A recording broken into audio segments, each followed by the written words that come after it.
यह वीडियो केवल सामान्य जानकारी के लिए है। कोई भी दवा लेने से पहले डॉक्टर से सलाह अवश्य लें। अगर कोई वीडियो देखकर दवा लेता है तो वह खुद जिम्मेदार होगा। धन्यवाद।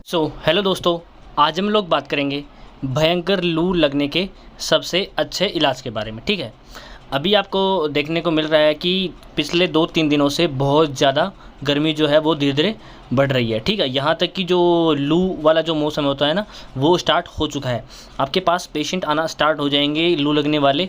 उसके दौरान आपको उनको किस तरीके से ट्रीट करना है, किस तरीके से क्या चीज़ें देनी है, क्या चीज़ें नहीं देनी है, उन सब के बारे में बात करेंगे। जो 2025 का जो ईयर है ना, वो सबसे गर्म ईयर रहने वाला है, इसलिए आपके पास बहुत सारे पेशेंट लू लगने वाले आएंगे। तो उससे पहले आपको जान लेना ज़रूरी है कि किस तरीके से उनको ट्रीट करना है। ठीक है, तो अपन जैसे न्यूज़ में अपने को देखने को मिलता है, पिछले लास्ट ईयर में भी अपने को देखने को मिला था, बहुत ज़्यादा टेम्परेचर था।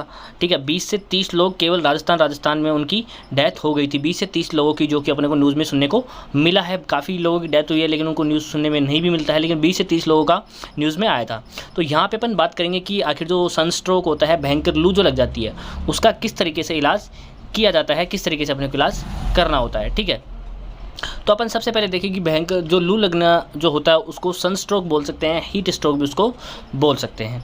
इसके अंदर क्या होता है कि जो टेम्परेचर होता है ना, वो 100 डिग्री सेल्सियस से 100 डिग्री फ़ारेनहाइट से ऊपर चला जाता है। ठीक है, और ये एक लाइफ थ्रेटनिंग कंडीशन हो सकती है, मतलब कि यहाँ पे पेशेंट की डेथ भी हो सकती है। अगर सीवियर उसको बहुत ज़्यादा प्रॉब्लम हो गई है, डिहाइड्रेशन बहुत ज़्यादा हो गया है, तो उस केस में पेशेंट की डेथ भी हो सकती है। लेकिन किस तरीके से अपन पेशेंट को अच्छे से ट्रीट कर सकते हैं उसके बारे में जानेंगे। उससे पहले अपन जानते हैं कि क्या क्या सिम्टम्स, लक्षण क्या क्या अपने को उसमें देखने को मिलते हैं।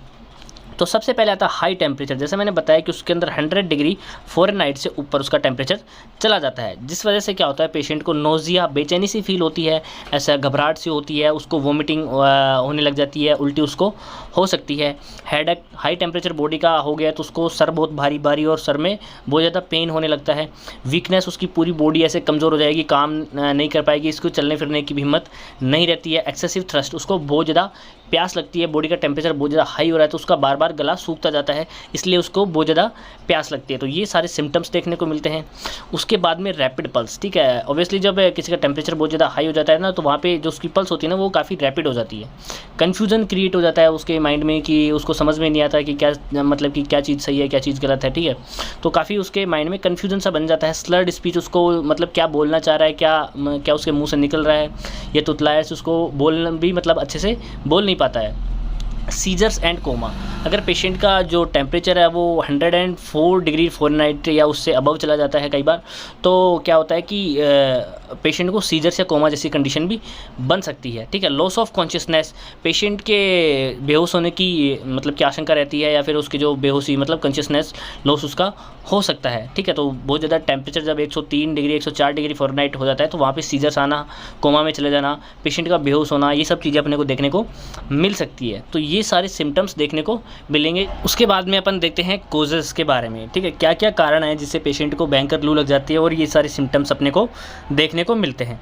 पहला है हाई टेम्परेचर, बॉडी का टेम्परेचर बहुत ज़्यादा हो जाता है। मेन इसका सबसे जो मेन रीज़न है वो यही है कि लू लगने की मतलब बाहर का जो एनवायरनमेंट है उसका जो टेम्परेचर है ना, वो बहुत ज़्यादा होता है, जिस वजह से अपनी बॉडी को जैसे ही हाई टेम्परेचर के कॉन्टैक्ट में आती है तो अपनी बॉडी का जो टेम्परेचर को कंट्रोल करने का सिस्टम है वो क्या हो जाता है, इम्बैलेंस हो जाता है। वो बॉडी टेम्परेचर को कंट्रोल नहीं कर पाती है अंदर से, मतलब कि उसको जो टेम्परेचर बॉडी का हाई हो जाता है उसको लो नहीं कर पाती है, तो वो टेम्परेचर डिस्टर्बेंस हो जाता है, जिस वजह से अपनी बॉडी में सारे लक्षण अपने को देखने को मिलते हैं।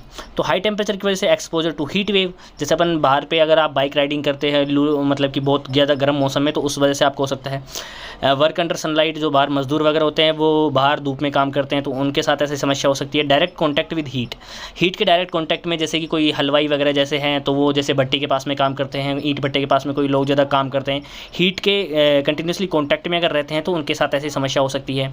पानी अगर ठीक से नहीं पी रहे हैं वो और गर्मी में बहुत ज़्यादा काम कर रहे हैं हीट के कॉन्टैक्ट में आके, तो ऐसी समस्या हो सकती है। अगर उन्होंने बहुत ज़्यादा टाइट कपड़े पहन रखे हैं तो क्या होता है कि जो पसीना जो पेशेंट को आ रहा है ना, वो पसीना सूख जाता है वहीं के वहीं, और पेशेंट के अंदर बहुत जल्दी डिहाइड्रेशन बहुत जल्दी हो जाता है। ठीक है, बॉडी को मतलब कि उसका टेम्परेचर लो नहीं हो पाता है टाइट कपड़े के वजह से। खुले कपड़े में आसानी से हवा लग सकती है, लेकिन टाइट कपड़े से सारी समस्याएं आती है और पेशेंट को जल्दी से जल्दी मतलब कि ये लू लगने वाली समस्याएं हो जाती हैं। तो ये सारे कोजेज़ होते हैं पेशेंट को लू लगने के पीछे। उसके बाद में बात आती है ट्रीटमेंट की, ठीक है। ट्रीटमेंट के अंदर आपको हर बीमारी में सीधा मेडिसिन पे फोकस नहीं करना चाहिए। कुछ चीज़ें होती हैं कि बिना मेडिसिन के ही पेशेंट को ठीक किया जाता है। तो यहाँ पे अपन सबसे पहले अगर किसी पेशेंट को लू लग रही है तो उसको खुले या हवादार कमरे में ले जाएंगे। अगर हो सके तो पेशेंट के जितने कम कपड़े पहना सको आप उसको उतने कम कपड़े पहनाने हैं, खुले कपड़े उसको पहनाने हैं, ठीक है।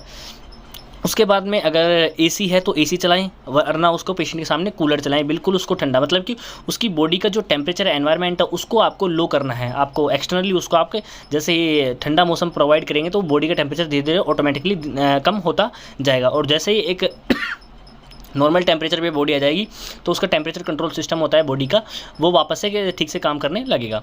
मरीज़ को एकदम सीधा लिटा दें, ज़्यादा से ज़्यादा उसको पानी पिलाएं, ठीक है। पानी उसको ज़्यादा से ज़्यादा पिलाना है ताकि उसको डिहाइड्रेशन जो हो रहा है बॉडी में वो ना हो। कोल्ड स्पंजिंग आप कर सकते हैं। जो पेशेंट को जो अंडर आर्म्स जो होती हैं, हेड जो होता है, ठीक है, लेग्स जो होती हैं, ठीक है, वहाँ पे आपको क्या करना है, आपको ठंडे पानी से और कॉटन का कपड़ा लेकर के वहाँ से आपको बार बार आप उसको कोल्ड स्पंजिंग करेंगे, ठीक है, ताकि उसको जो बॉडी का टेम्परेचर है ना वो काफ़ी जल्दी से डाउन हो सके। तो इस तरीके से आपको उस पेशेंट को ट्रीट करना है। उसके बाद में आप क्या कर सकते हैं, पेशेंट की सबसे पहले आपको बीपी चेक करनी है। बीपी के अकॉर्डिंग ही आप उसको आईवी फ्लूइड या ओआरएस फ्लूइड दे सकते हैं। सबसे पहले उसकी बीपी चेक करें, अगर पेशेंट को ज़रूरत है तो उसको ओआरएस या आईवी फ्लूइड आप देंगे। उसके बाद में टैबलेट उसको एल्प्रेक्स 0.25 mg उसको दे सकते हैं, ताकि पेशेंट को हाई टेम्परेचर की वजह से उसका जो स्लर्ड स्पीच या कन्फ्यूजन क्रिएट हो रहा है या उसको सीजर्स जैसी समस्याएं होती हैं वो फिर उसकी नहीं आती हैं, क्योंकि एल्प्रेक्स क्या होती है, माइंड को बिल्कुल शांत कर देती है, तो उससे उसकी ये सारी समस्याएँ सीवियरिटी नहीं होती हैं। और उसके साथ में अपन देखें तो अगर पेशेंट को कमज़ोरी आ रही है, ठीक है, तो अपन आरएल के अंदर MVI डाल के मल्टीविटामिन का जो इंजेक्शन होता है ना वो डाल के पेशेंट को लगा सकते हैं। उसके बाद में इंजेक्शन पेंटो पेशेंट को आईवी रूट के थ्रू लगाया जा सकता है, ताकि उसका जो इंटरनल बॉडी के अंदर जो एसिडिटी है वो बिल्कुल ख़त्म हो जाए। तो ये भी हेल्प करती है बॉडी के टेम्परेचर को लो करने में, बॉडी के टेम्परेचर को कंट्रोल करने में, लू को निकालने में, लू से पेशेंट को आराम दिलाने में, ठीक है। जैसे ही पेशेंट नॉर्मल हो जाता है उसके बाद में आप उसको पेशेंट को मोनोसॉफ 1 ग्राम या फिर जो कोई भी किसी भी ब्रांड का जो सेफ्ट्रिएक्सोन 1 ग्राम जो होता है वो पेशेंट को, एक एडल्ट पेशेंट को लगाया जा सकता है। तो इस तरीके से पेशेंट को ट्रीट करना होता है। लू जब भी पेशेंट को लग जाती है तो मेडिसिन से ज़्यादा आपको इन चीज़ों पर ज़्यादा फोकस करना होता है, ठीक है। मेडिसिन पे आपको इतना ज़्यादा इसमें डिपेंड रहने की ज़रूरत नहीं होती है। इसको पेशेंट को भारी एनवायरनमेंट से आप उसको बॉडी को ठंडा करेंगे तो पेशेंट ठीक हो जाता है। उसके बाद में कुछ ध्यान रखने वाली बातें हैं, यहाँ पे लिख रखा है वार्निंग, मतलब आपको ये चीज़ें गलती कभी भी नहीं करनी है। डोंट गिव PCM, आपको बॉडी के टेम्परेचर को लो करने के लिए आप इस केस में PCM कभी भी नहीं देंगे, ठीक है। या फिर आइबुप्रोफेन जो पेन किलर्स होती हैं वो नहीं देंगे, एस्प्रिन भी नहीं देंगे, किसी भी मतलब कि कोई भी नसेड्स कैटेगरी की जो ड्रग है, ठीक है, नॉन स्टेरॉइडल एंटी इन्फ्लेमेटरी जो ड्रग्स होती हैं वो कोई भी ड्रग आप पेशेंट को नहीं देंगे। उसको फीवर को कम करने के लिए, उससे फीवर कम नहीं होगा पेशेंट का बिल्कुल भी, ठीक है। उसके बाद में कुछ टिप्स होती हैं कि लिमिटेड कपड़े पहने, अल्कोहल बिल्कुल नहीं ले, धूप में बाहर ना निकलें, ठीक है, ज़्यादा से ज़्यादा पानी पिएं, ठंडे पानी से नहाएं, ठीक है। उसके बाद में है कि तरबूज खाएं, कोई भी जो पानी जिसके अंदर जो वाटर कंटेंट ज़्यादा होता है, तरबूज हो गया, खरबूजा हो गया, ठीक है, खीरा हो गया, तो ये सब चीज़ें आप ज़्यादा से ज़्यादा खाएं। तरबूज सबसे बेस्ट होता है गर्मियों के अंदर। ये कच्चे आम जो कैरी जो अपन होती है, कैरी का उबली हुई कैरी का जो पानी होता है ना उसको गाँव में बहुत ज़्यादा यूज़ किया जाता है। किसी को लू लग जाती है तो उसको ठीक करने के लिए, तो कच्चे कैरी का जो उबला हुई कैरी का जो जूस होता है या फिर जो कच्ची कैरी का जूस होता है वो भी आप पी सकते हैं। इससे काफ़ी हेल्प मिलती है लूज़ को ठीक करने में। छाछ, नींबू पानी, नारियल पानी, ये सब चीज़ें भी आप ले सकते हैं बॉडी को डिहाइड्रेट होने से बचाने के लिए। तो ये सारी जो टिप्स होती हैं वो भी आप अपना सकते हैं भयंकर लू से बचने के लिए। अगर आप कहीं ट्रैवल कर रहे हैं, बाइक से ट्रैवल कर रहे हैं, तो ये चीज़ें आप अपने साथ में टाइम पे आप नारियल पानी पी लें, नींबू पानी पीते रहें, छाछ पीते रहें, तरबूज खाते रहें, ताकि आपकी बॉडी डिहाइड्रेट ना हो और वो टेम्परेचर को कंट्रोल कर सके और आपको लू लगने वाली समस्या ना आए। तो इस तरीके से टिप्स आप अपना सकते हैं ताकि आपको लू लगने जैसी समस्याएँ ना हो। और अगर कोई भी पेशेंट आपको पास में आता है कि लू उसको लगी हुई है तो इस तरीके से आप उसको ट्रीट कर सकते हैं। थैंक यू, धन्यवाद, जय हिंद, जय भारत।